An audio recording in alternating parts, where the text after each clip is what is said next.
नमस्कार दोस्तों, मेरा नाम है सागर सोलंकी और आप देख रहे हैं स्पोर्ट्स वर्ल्ड, जहां मिलती है स्पोर्ट्स की दुनिया की हर खबर, रियल मोटिवेशन और इंडिया के लेजेंड्स की कहानियां। तो आइए वीडियो शुरू करते हैं। तो आज हम विनेश फोगाट की कहानी पर बात कर रहे हैं सागर सोलंकी के एक रिव्यू के जरिए। ये एक कहानी है जिसमें प्रेरणा भी है, दर्द भी, ओलंपिक के उतार चढ़ाव, चोटें, मानसिक संघर्ष, बिल्कुल, और हाँ, पेरिस 2024 का वो दिल तोड़ देने वाला वाकया भी। तो कोशिश रहेगी कि इस शेरनी के सफर के सबसे अहम मोड़ समझें, जीत, हार, वापसी, और वो एक पल। बिल्कुल। और ये सिर्फ एक एथलीट की कहानी नहीं है ना, ये असल में मानवीय सहन शक्ति और कभी-कभी सिस्टम की, मतलब व्यवस्था की कठोरता, हाँ, और किस्मत, उसका भी एक अजीब खेल है। यहाँ दिलचस्प बात यह है कि कैसे पीक परफॉर्मेंस और नियम वो आमने सामने आ जाते हैं। सही कहा। तो चलिए रियो 2016 से शुरू करते हैं। 21 साल की विनेश, क्या शानदार शुरुआत थी। हाँ। पहला मैच तो 11-0 से जीता। हाँ। लेकिन फिर क्वार्टर फाइनल में चीन की सुन यानान के खिलाफ, हाँ, वो घुटने की चोट। हाँ, वो चोट इतनी गंभीर थी कि उन्हें स्ट्रेचर पर बाहर ले जाना पड़ा। वो एक बहुत बड़ा झटका था उनके लिए। यकीनन। और उस झटके के बाद भी देखिए, टोक्यो 2020 तक उन्होंने क्या वापसी की। 17 टूर्नामेंट खेले और 16 में पदक जीते, जिसमें 9 गोल्ड थे।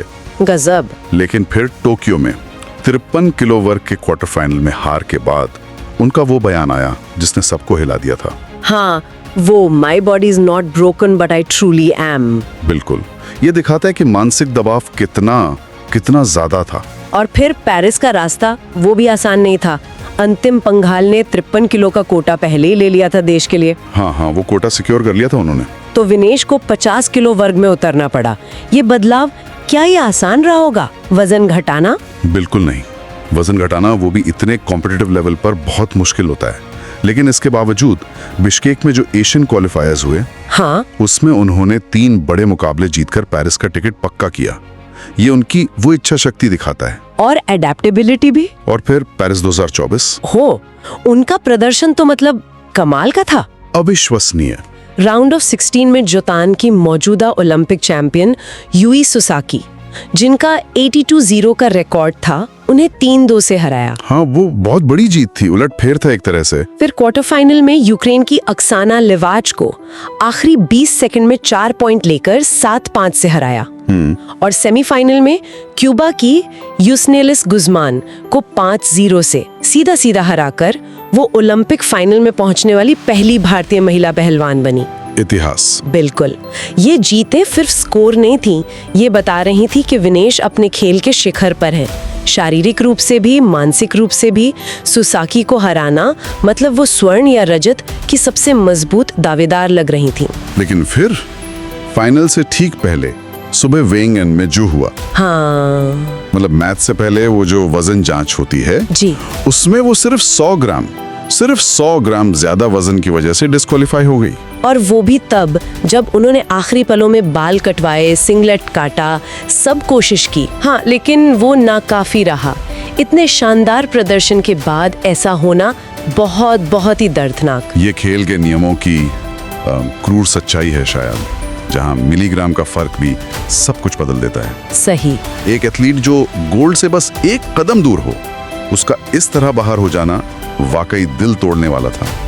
ये दिखाते हैं कि कैसे कभी-कभी नियम वो व्यक्तिगत प्रदर्शन पर भारी पड़ जाते हैं। उनकी प्रतिक्रिया भी बहुत भावुक कर देने वाली थी। उन्होंने कुश्ती से संन्यास की घोषणा करते हुए कहा, माँ, कुश्ती जीत गई, मैं हार गई। आपका सपना, मेरा साहस, सब टूट गया। हाँ। प्रधानमंत्री मोदी ने उन्हें चैंपियन ऑफ चैंपियंस कहा।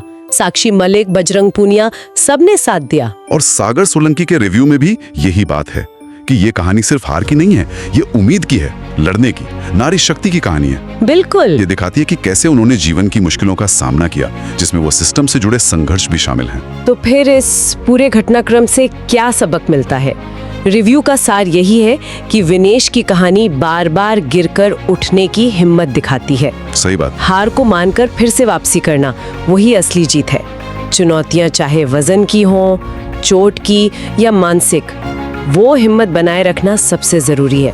वो कहावत है ना, हाँ। जब सब कहते हैं अब खत्म हो चुका है, तभी असली शेरनी उठती है। बिल्कुल सही।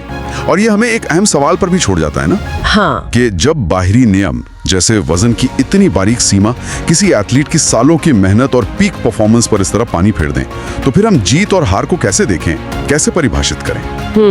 ये घटना खेल की व्यवस्थाओं और एक खिलाड़ी की वो जो कभी ना हारने वाली भावना होती है, उसके बीच के तनाव के बारे में क्या कहती है? ये सोचने वाली बात है। यदि आपको हमारा वीडियो पसंद आया हो तो कृपया इसे लाइक और शेयर करें।